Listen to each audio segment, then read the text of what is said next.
ডন সবাই কেমন আছেন? আজকে আবারও চলে আসলাম রমনা পার্কে কিড জোন। দেখেন আমার পিছনে অনেক সুন্দর একটা জায়গা, বাচ্চাদের বিভিন্ন ধরনের খেলনা আছে কিড জোনে।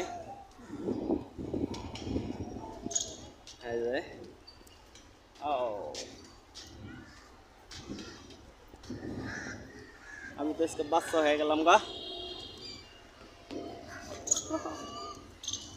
আমি কিন্তু বাচ্চা হয়ে গেলাম।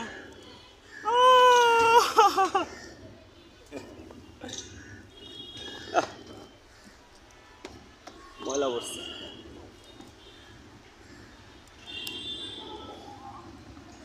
রমনা পার্কে ঘুরতে আইছি মনটা ভালো করার জন্যে।